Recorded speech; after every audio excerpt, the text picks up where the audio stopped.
Okay, Catherine. Hello, my name is Catherine Adams. I'm a professional actress. Also got experience in a bit of writing, directing, casting, and proofreading.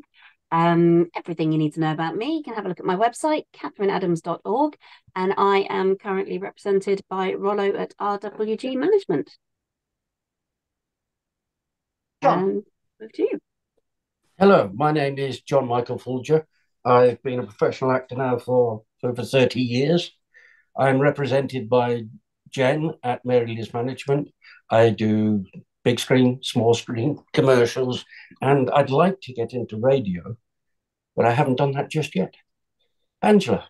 Thanks. And I'm Angela Elliott, and I'm a scriptwriter and novelist with some 35 odd years experience, starting in documentaries, drama, film, you name it, whatever pays the bills.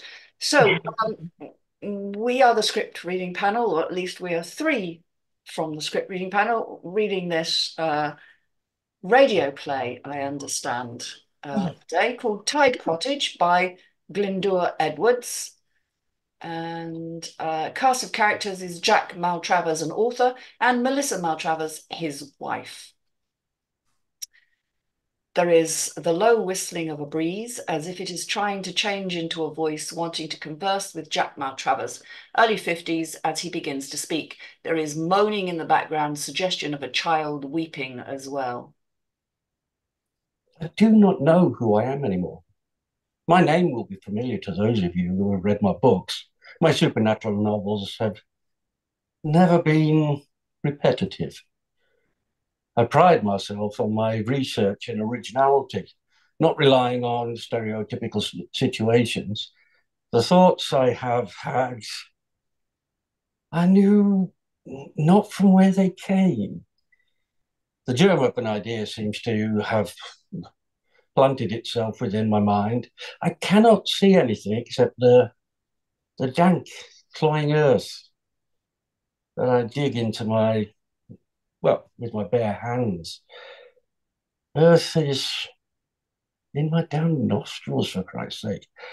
My fingers are shredded, bits of skin and blood mingled with the red earth that seemed to have prior knowledge of my every thought.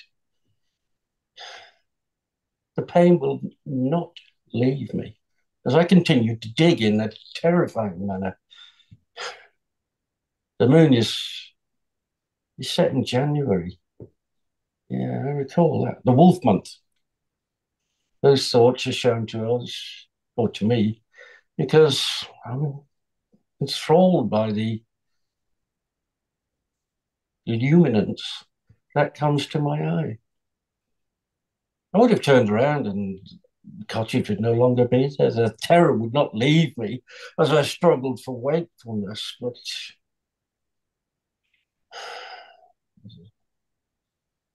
Melissa implores me to seek medical advice. I have little faith in doctors and foolish psychiatrists. The doctor would say that I've cut myself off from people far too long. I do not see it like that. I enjoy solitude because Mel is always with me. And if she's not photographic, if she's not on a photographic assignment somewhere in Britain or Europe, my other dread is that psychiatrists may believe that I'm insane. I'm anxious, but about what will happen because I see no reprieve. The Tide Cottage is responsible for my condition. Yeah, I do. I don't start again there. I do see why that should happen. The flesh on my hands is cold, lifeless to touch. All of this come to me while I stared into the moon and saw Lucifer spitting at the orb in disgust, giving it its pockmarked face. I mean, no harm to people. I hope they can understand that. There is one more thing I forgot to tell you. A ladybird landed on my elbow while I was walking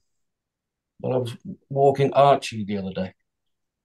Inadvertently, I killed it. It was an accident, for goodness sake. I buried it and stamped on the ground 3 times. I was frightened. I knew the superstition because Mum had told me the number of spots on the ladybird as representative of the 5 wounds of Christ. There were only 2 on the ladybird's back. That indicated that I had less than 2 months of happiness.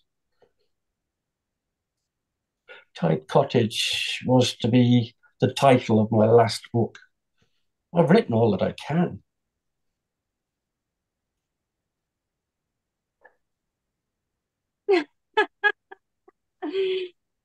Your patience seems to be wearing thin these days, Jack. You have been on the phone for nearly an hour. If that had been anyone else besides Dennis, I do believe you would have held the telephone from your ear. You know what? Oh, start again on that one, sorry. You know what Dennis is like when he gets chatting? There is talk about film versions of The Devil Rides Out. I've told him it, to believe it when it happens. He is content with the screenplay, and it seems the producer is looking for backers on the content? Continent, sorry, I apologize. I'm reading this at a distance. I could work if there were the right people involved. We then spoke about the usual things. I did feel better after the chat. He still has many good ideas going through his head. I told him I had the flu and that was why we had not dropped by. There's a crate of wine for us the next time we visit. I would have said if the film were made, it would have to be changed. How can you get away with half of what is in the story?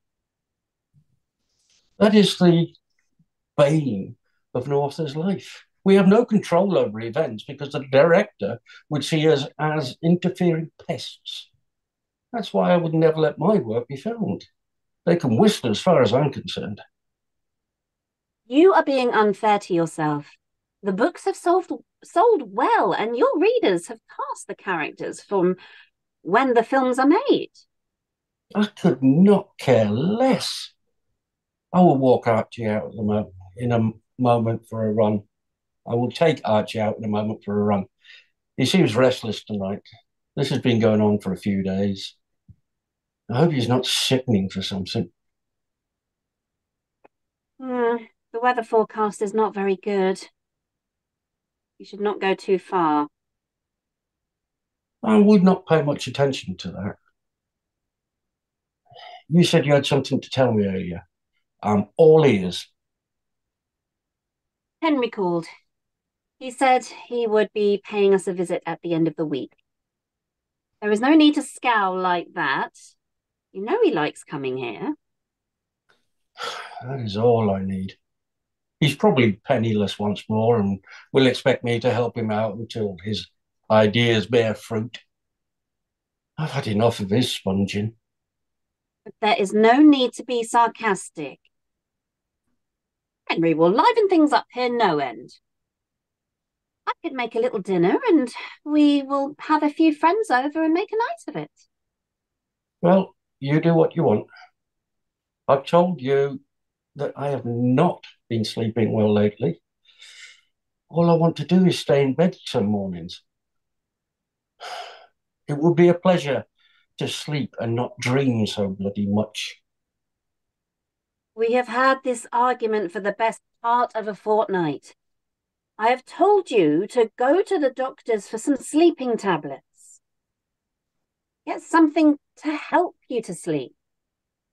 The last thing I need is sleeping tablets. The problems are of my own doing. I never speak much of the past. The worst thing I ever did was keep in touch with Henry.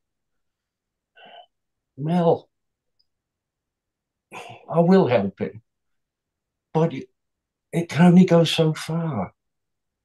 The others I think of, and I would like to see them again. Henry is far too plausible for my own good. I've helped him out numerous occasions. and I get little thanks for it. He should be the one helping me when I had so little. You rarely speak of your childhood. It would have helped enormously if you had spoken about it over the years. I could have helped. I have told you what I wanted. I have been thinking of going back to Porth just to see the old place. I was born near St. Luke's Church on North Road. There was 8 children. Mum could not look. Mum could not look after us. I mean, my father ran off with her sister, and they went to live. Sorry, I'm going to start that again. I've told you what I wanted. I've been thinking of going back to Porth just to see the old place. I was born near St. Luke's Church on North Road. There were 8 children. Mum could not look after us when my father ran off with her sister, and they went to live in London. Mum does not. Mum did not last long. Well, she wasted away. There were no relatives, so we were sent to homes in Bridgend. They would not let us go to the funeral in Treelaw Cemetery. I never forgave the bastards for that. You know the events that happened afterwards. I could not see my real name, Geraint David, set in many books, could you? I should have called myself Jack Durrance after reading The Four Feathers. I'm sorry, but that's just. You do yourself an injustice. Talent always shows itself, and a name means nothing when your writing is of such high quality. I should spend a few days in Newmarket at the Craven meeting. I could lose the money I was going to give to Henry. That is a good idea. I could come with you. I cannot leave the cottage for some reason, Mel. I feel like I'm bound here against my will. Henry can do what he likes. I never missed having money, and I feel the same way today. I was working in Cardiff when I saw him in Mary Street, about 8 years after we were separated. I knew who he was straight away. He'd been boarded. He had been boarded out with a couple from the Vale, and had cultivated a rather fine accent. His patronising attitude that day should have forewarned me. The girl he had with him looked to me as if she was nothing. I'll start that again. The girl he had with him looked at me. I'm sure that should say I. Yeah. As if I was nothing. He did not ask about our brothers and sisters. I was seething as I returned to work. All I thought was what kind of lives they had, and were they as angry as I was? It would have done no good if I'd have found them. You were never like that, Jack. Why do you always undermine your ability and what you've achieved? My ability to write is nothing but a fluke.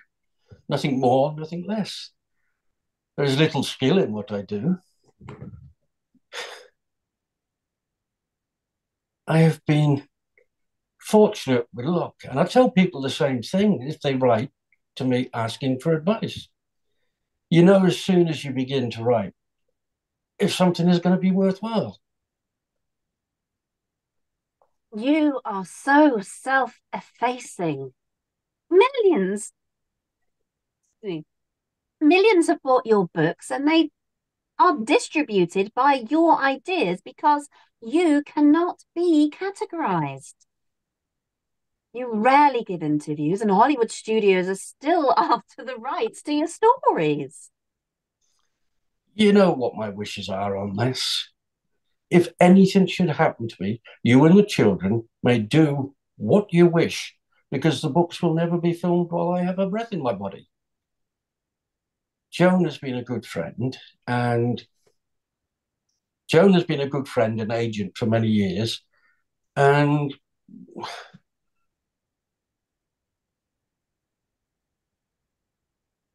I will cease.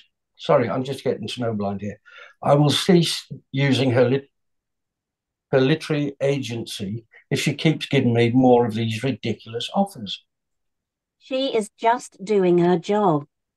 Joan has looked after your interests for many years, while other agents would have told you to get lost. Do you want a cup of tea? I'm going to have some cheese on toast.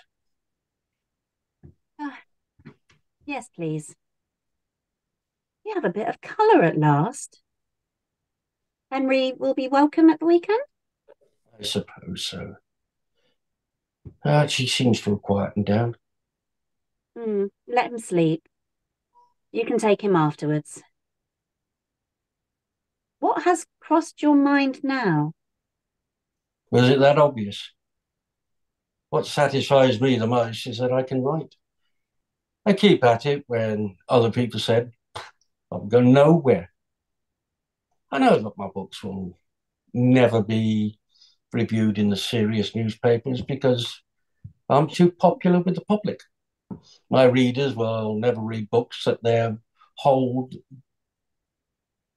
My readers will never read books that they are told they should read.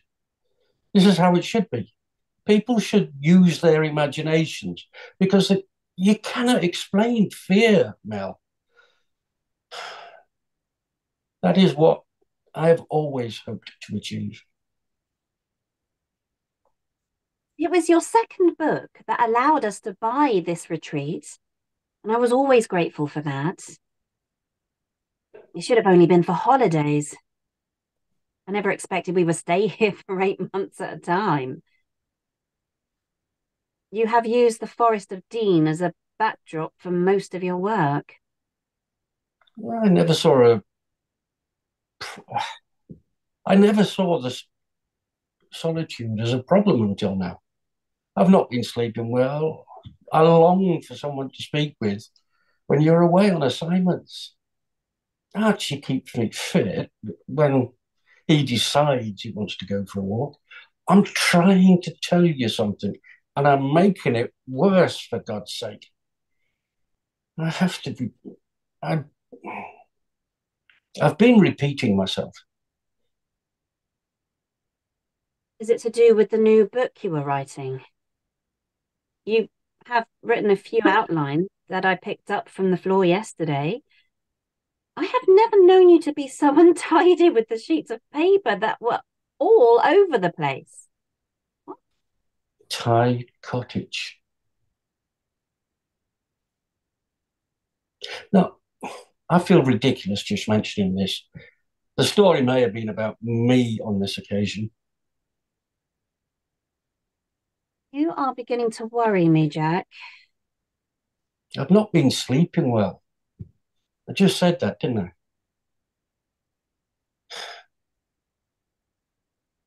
I seem to be thinking of myself having conversations with you that occurred ages ago. My mind is muddled.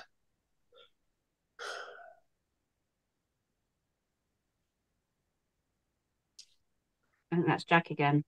Yeah, yeah. I just don't understand I might why. names there again, but yeah.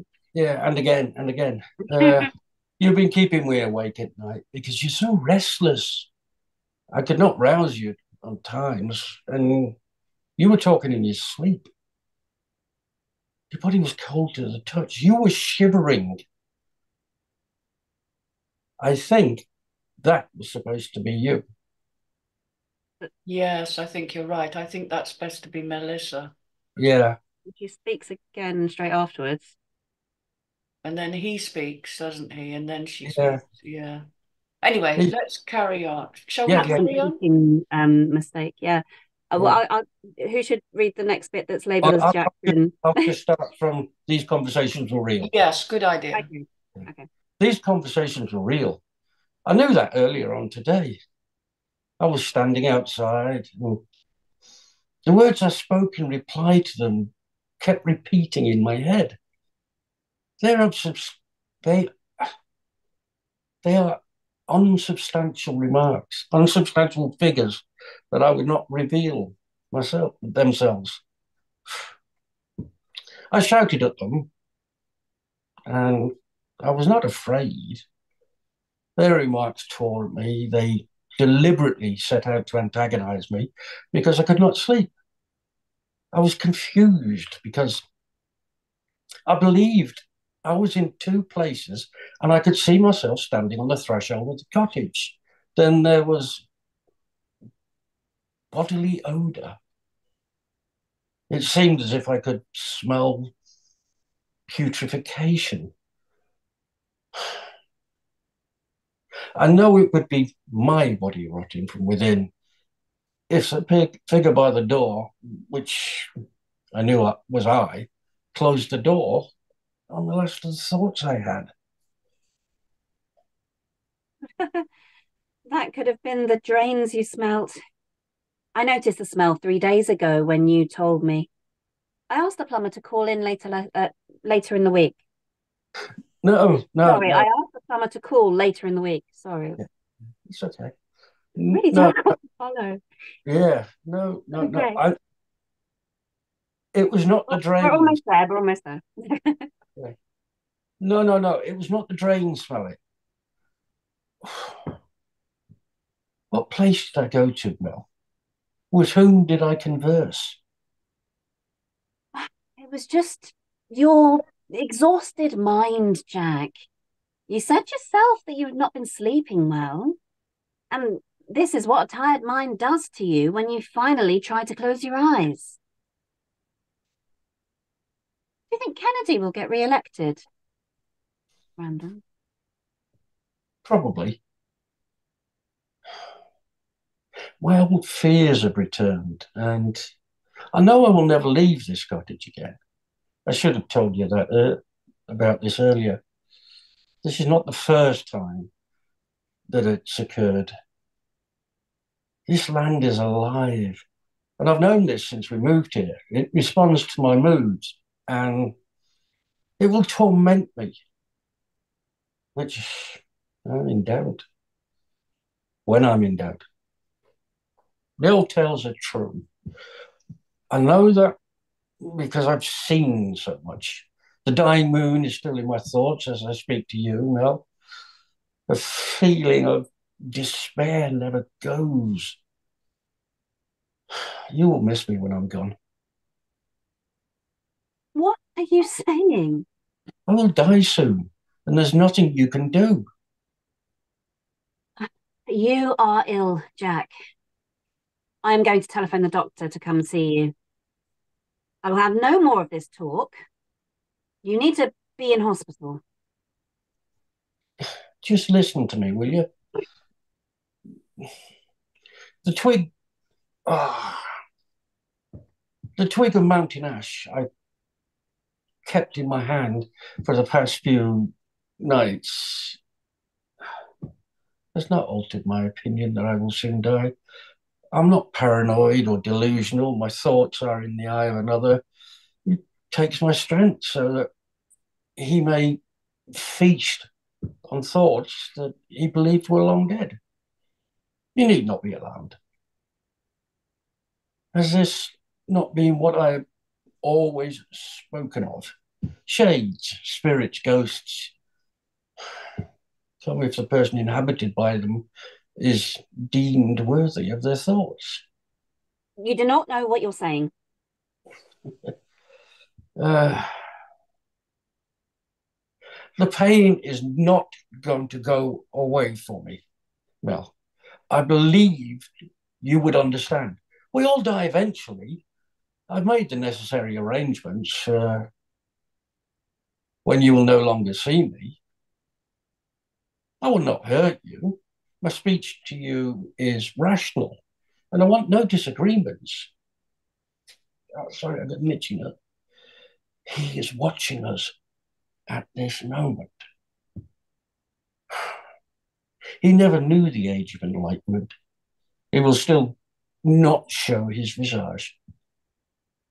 There's nothing more for me here. I've seen something that has never been revealed before. I've seen something that's never been realized before. Your tears are ill thought of. Dry your eyes because I do like to. Dry your eyes because I do like to see you crying. I think there should be a knot in there. Yeah. Can you hear it? He speaks with the original tongue of Albion. I will now close my eyes, take the steps I should have last night whilst I dreamed. I was still beside you, but the cottage folded me in on itself. I was in an ancient wood where the giant oaks towered above me. The animals conversed, and I replied, because the speech of man had not yet been defiled. I stared at the overhanging branches, and the owl once more regarding my every movement with envy. The eyes, the Vulpine, subhuman, mocking my ability to breathe as he spoke and told me of the scroll that he had found under the tree while he was asleep. There's such jubilation as he said, my father named me Robin, the object of all desire, the only son and heir am I. I was to live and take no care. My curious nature, allowing me cunning shifts into shadows that would haunt a mind. Other gifts were to be mine if I would grievously hurt the unbelievers. There was power within me to change my shape as I appeared as a hog, horse, ape, or a pig. My delight to the misdemeanor was untold. My help in necessity was to anvil, was to no avail, as I could harm none but those who are knaves and cutthroats. Jack's voice merges into Melissa's terrifying scream as the scene fades into the emotionless voice of the newscaster as she says, there was a sense of disquiet in the Seven today as one tantalizing mystery has been solved after nearly 50 years. The unsolved disappearance of author Jack Maltravers, whose real name was Geraint David, had been a source of continued controversy. Maltravers' books are highly regarded today and have never been out of print. Maltravers counted Arthur Machen, Algernon Blackwood, Dennis Wheatley, and Harry Price amongst his friends. He disappeared in March 1963, and skeletal remains have been discovered at his old home, a tied cottage set in 50 acres within the Forest of Dean that was demolished earlier this week. Though foul play was initially suspected, his wife Melissa, a noted wildlife photographer, was declared insane and has spent the last 40 years in a nursing home. Her testimony at the time to her husband's deteriorating state of mind was disbelieved by the police. Maltravers' last tantalizing diary extracts were what convinced the inspector in charge of the case that he has taken his own life and that Melissa had witnessed this, thus causing her breakdown. Even though Maltravers was gravely ill, he believed a parasite had attacked his mind and was causing his mental breakdown. He could give no description to this being because it was indescribable. In a shaking hand, he wrote that the inhabitant was thousands of years old and had been killed by ancient Britons on the site where he lived with his wife. Maltravers wrote in the same hysterical manner. He claimed the parasite had attacked him while he slept and was under the influence of the moon. That the inhabitant needed his body was for its own transmogrification. The last word was heavily underlined. In his weakened state, he knew of a solution to save himself and his wife from certain death. He believed that the evil could be countered if he ate of the earth in the grave in which this abomination rested. The anxiety he was suffering must have been intolerable. Melissa told the police that her husband emitted a terrible odor that was nauseating. She last saw him when she said he was going to take their dog for a walk that evening. As for the latest information police have released, it appears that archaeologists have discovered 2 bodies buried 50 feet below the flagstones of the original kitchen. The grave is over 3,000 years old and had not been disturbed. Of the 2 bodies discovered, one was buried face down in the earth, the bones nothing but dust when they were touched. The other was wearing modern clothes and the presumed to be the body of Jack Maltravers. A dog collar found beside the remains had a rusted tag on it. The letters Archie were legible. The newscaster's voice slowly fades out. The end. Okay. So, Catherine, your thoughts? Um, Well, first of all, start on a positive. I think it sounds like a very interesting idea of what I could follow, which is rather unfortunate because it really quite desperately needs a major proofread. There are quite a few grammar and punctuation mistakes in there, but the major problem is that it's not formatted into anything that's for want of a better expression, readable for a script. It's rather difficult, as you could have heard. We were actually finding it difficult to read it out loud. If I was somebody that was reading it for the first time, I would have put it down on the first page and not bothered. And that sounds a bit harsh, but if you can't read, if you can't grab the person in the first page, then you've lost your opportunity to pitch, really. And the first page, because of the lack of formatting, it's quite scary to read. It's difficult to read. It's difficult to follow. I don't want to sound rude, but it did enter my head that maybe this was written by AI. There were certain things in there that weren't very human. There wasn't very naturalistic in the the speech patterns. It was there was as I say, a couple of missing punctuation marks and grammar mistakes, but it was also very it was unnatural speech patterns. It was lots of that possibly it's either coming it sounds well it reads as if it's coming from something that was recorded audibly and then typed out not very well, but it's you've missed colloquialisms with abbreviations, and so you've got a lot of do nots rather than don'ts, and that's very rare in modern language, even from the 60s, that people would be that wouldn't like naturally talk to each other in a shortened format. That's another thing that was interesting is what are they doing when they're having this conversation? Are they washing up? Are they having a serious conversation? Is this something that's happening while they're doing something like washing up? Or is it more serious? That would have been nice to have known to set the picture a little bit, set the scene. That would have been quite helpful. It's completely you can't really follow. You don't even know who he's talking to in the first page. So to set the scene slightly, even just vaguely, would be very helpful.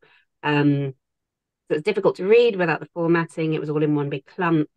There was no mood breaks or conversation or you didn't quite know. You couldn't really follow the characters as such because it was all just in one great big clump, as it was written in one great big paragraph, really. So it was quite difficult to determine mood and feelings and scene. Really, you couldn't really picture the scene because you were concentrating too different. It was too difficult to read, so you concentrated too much on making sure you could read the words, and there were a couple of typos in there as well, so it was quite tricky. But I would like to say, after all of those negative things, don't give up on it because it does sound really interesting. It's an intriguing storyline, but the formatting severely lets it down, unfortunately. Yeah. Thank you. John. Definitely echoing everything Catherine has just said there. In as much as, okay, let's break it down. There's a line that says, a doctor would say that I have cut myself off from people for far too long. I do not see it like that. Most people would say, a doctor would say that I've cut myself off from people for far too long. I don't see that. And it'd probably be my doctor or the doctor, not a Yeah, doctor. Yeah.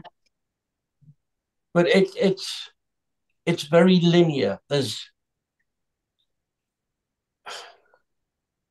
lost for words really. There's no humanity in this. Mm, You can't yeah. see this as a person because you know everybody uses colloquialisms, whether you do it consciously or subconsciously. Yeah. Everybody does, and you've speech patterns that you've developed as you've grown up.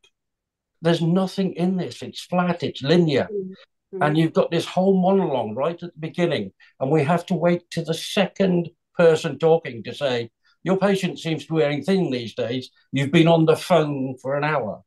yeah. So at the start, where it says Jack uneasily, there should be a subheading just basically saying on the telephone, Yeah.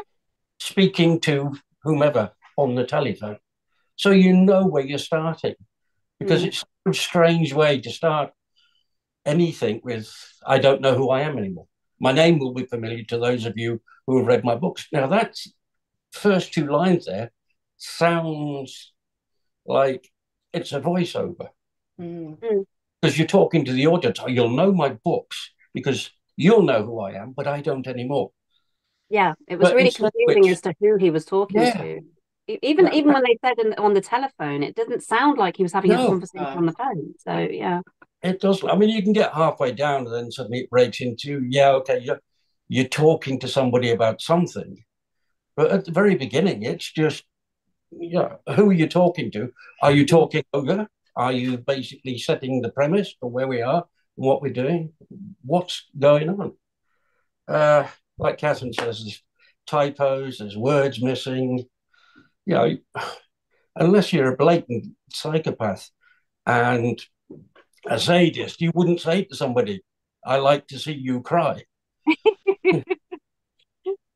And even It if you went did enjoy yeah, it, you wouldn't. You audibly would, went what? It was yeah, a bit- it was, yeah. Calm yourself. Wipe your tears away. I like to see you cry. Well, you What? did sort of we speculated a little bit when we first saw the first page. It was a bit like, oh gosh, that's a lot. And I said, well, maybe Yeah, that's on purpose for the character. Maybe if they're insane or they're rabbiting on or something like that. This is obviously without reading it first. But even having said that, even with an insane or rapid speech pattern, there's still beats and breaks. yeah, There's still thought processes. So it has to be. It yeah. just doesn't read very naturally. It doesn't. No, you have to have breaks in that monologue Mm. because none of us do a monologue from start to finish without any pauses, breaks, whatever, or allow the other person to at least take in what you've said. I mean that's I've a got a whole strong feeling this was read to a computer that typed it out.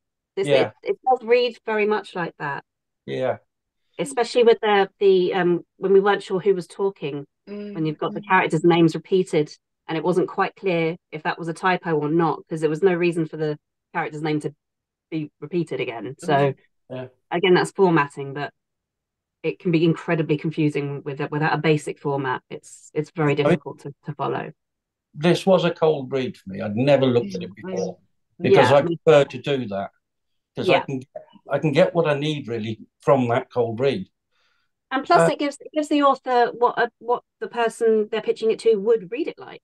This oh, wouldn't have exactly. been. They wouldn't read it first and then go back to it. They'd read it first and then decide whether or not they wanted to continue reading it or not.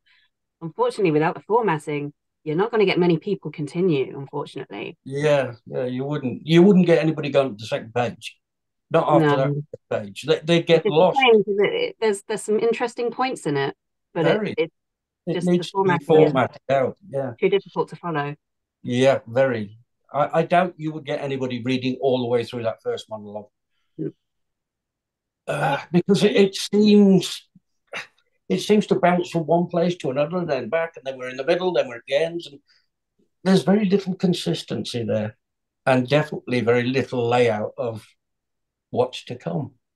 Yeah. I mean, I like the bit where we get later on where he starts to talk about where he was born and his mum and his dad and his brothers and sisters.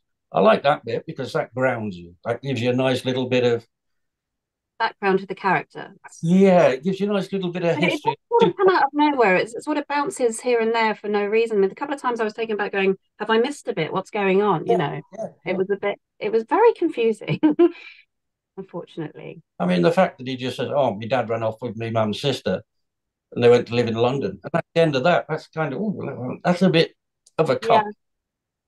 Yeah, squeezed. It's like it's squeezed into 10 pages. That's another mm, thing with the wife. She becomes incredibly interesting right at the end. yeah, It's yes, kind of like, I want to know more about her now. I do. She Yeah, was put in an asylum. That sounds like there's yeah. more I to the mean, story. It's they must have been young when he killed himself because she spent 40 years in yeah. an asylum. So if we take the average Are age they of in a say commune? Are they 85, on drugs? Are they having a spliff yeah, and all I this mean, it was sort of thing first? I 63. mean, what's going on? Yeah. It was 1963 where we're just dipping our toes Says into he's in the his early 50s at the start. yeah. That's true. So she must be much younger than him, unless she's in her 90s. Well, yeah, Either is possible, but yeah, but without, any context, we're just sat here going, maybe, maybe not, exactly. maybe, maybe not. And to not know, or at least have a carrot dangled in front of us, Yeah, it's too which makes confusing.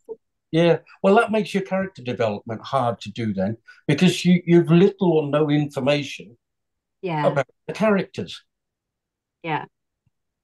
He Okay, doesn't seem so to I'm say going to much. sum up. Uh, yeah. Uh, yes, to sum it up, Format.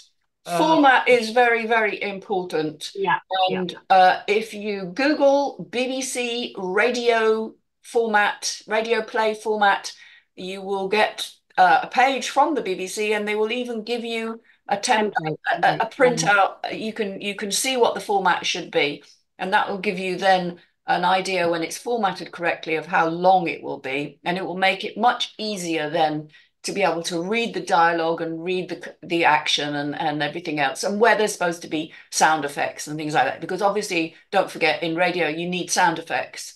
Um, so that was my main thing about format. I wrote a lot of notes on this, actually, many of which you both covered. Um, and I try to think of what the story is.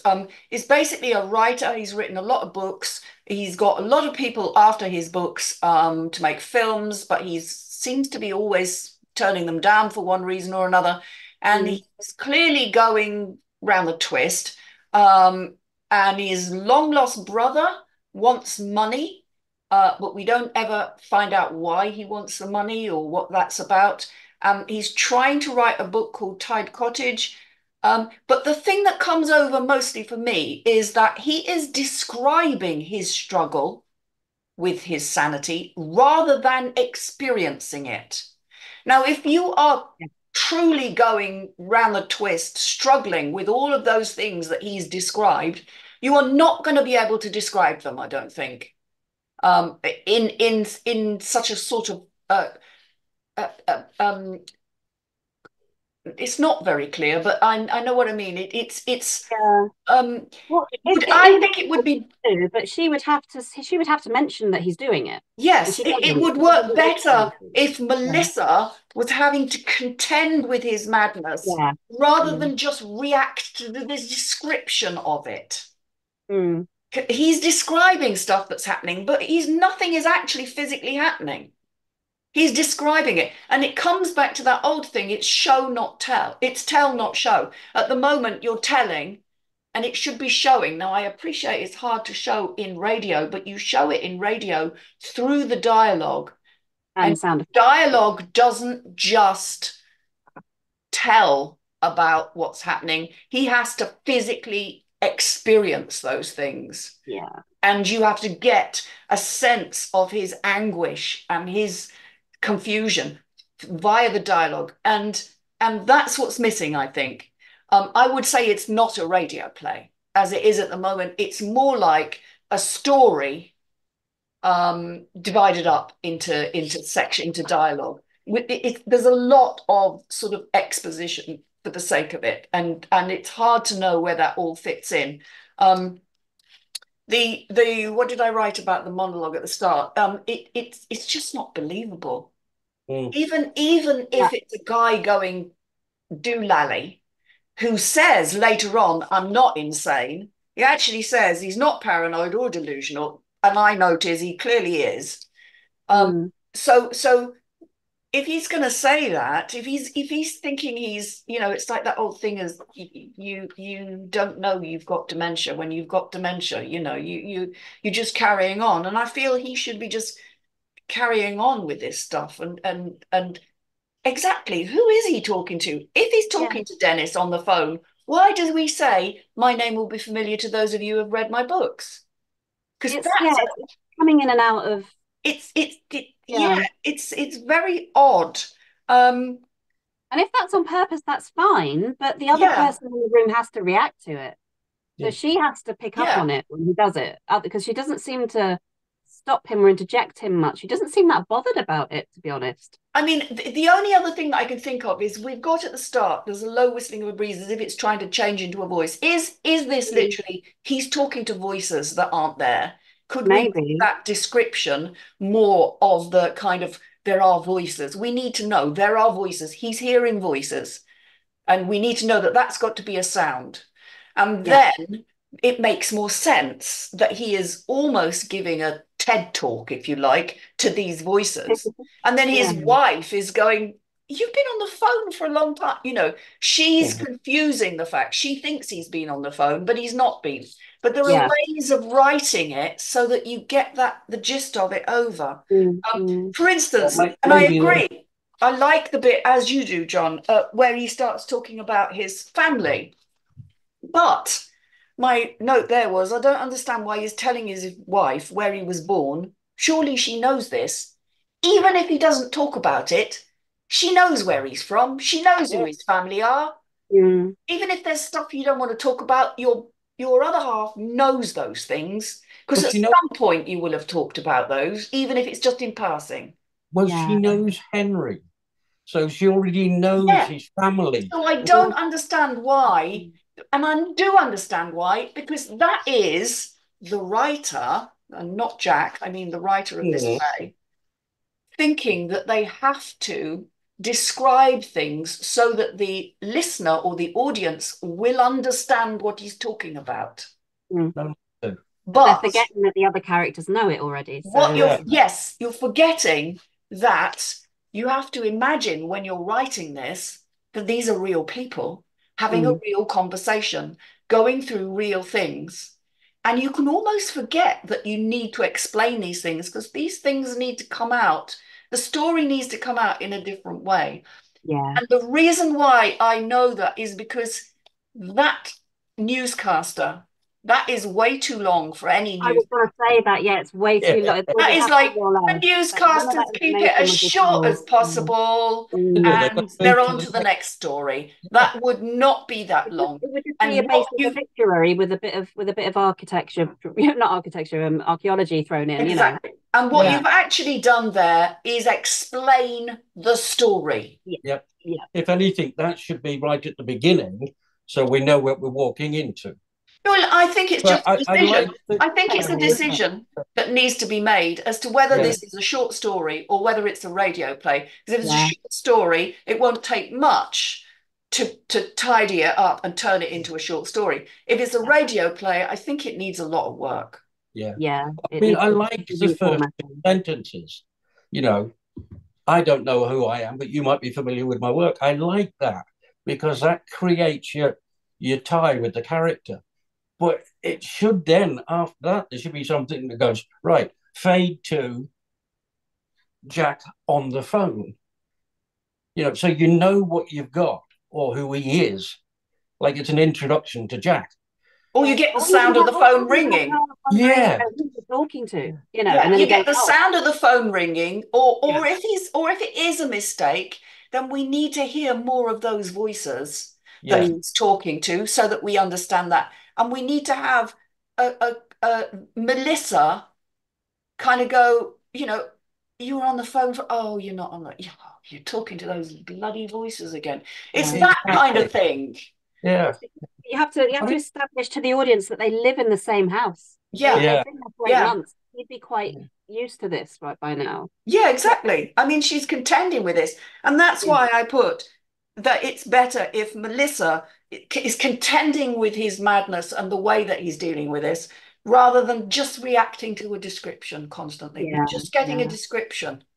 And that's not believable, really, in that No, because Melissa's not involved. no.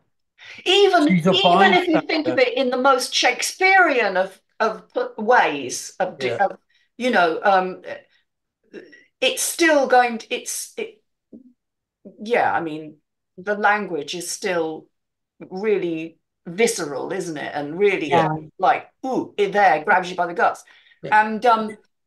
And yeah, I mean, in Shakespeare, for instance, if you need something explaining, you have a bloody narrator sitting there on stage going, "Oh, this wouldn't know," or whatever.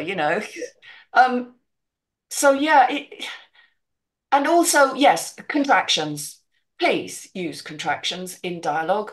Um, it, it, it, I could understand it if it was his affectation, but she does it as well. Mm. Yeah, yeah. So, It's so I could forgive you yeah. for having one person who does it because it could become just like a tick that they, The character speech tick, flaw. character Yeah, flaw. But yeah. if every character does it, it's clearly not. Mm. Um, I mean, I have to state, I do love the bit at the very end. My father named me Robin, the object of all desire, the only son, and am I. No, the only son and heir, sorry, am I. I love this because this shows his descent into insanity. We get to actually experience what's going on in his head. I like that. But the fact that it took 10 pages to get there with a lot of, for want of a better word, waffle. I mean, I'm just looking at page 8. I'm looking at the top of page 8. We're giving you quite a lot of feedback on this. I'm aware time is I mean, running out. don't get me wrong. I think this is So like I'm the just going perfect to so I'm just potential. going to say this one thing. I'm looking at the top of page 8 where it says probably my old fears have returned and I know I will never leave this cottage again. Now, if I was going to write that and rewrite that, I would go something like, "Oh God, I can't leave this cottage. I should have told you before." Then you get Melissa going, "Yeah, you did, love, you did." He goes, "No, no, no, no, no. Yeah. This is the first time. It's no, no, no. The land's alive. The land's alive. Yeah. Mm-hmm. It's been like this since we moved here." And she's going, "No, no, no, love, it's not. It's not. We're fine. We're fine." You know, Dude, with what the dialogue suggests is happening, they don't seem to be bothered by it. no. They're kind of So it's they're just about making it taking it over and active. over. Yeah. It's about making it active. At the moment, it's Mm, passive. It's mm, very passive. Um, and you could do it's happening here and now, and that's what he's got to feel. yeah. So anyway, I think we've wrung as much as we can out of Mm. this. So thank you so much. I hope that's been helpful. It's a great idea, though. I It mean, It is is. a it's very a, it's good a idea. fabulous Yeah. idea. I think it's got boatloads of potential, but Absolutely. Yeah. Yeah. it needs to be looked at. Yes. Okay. Thank you.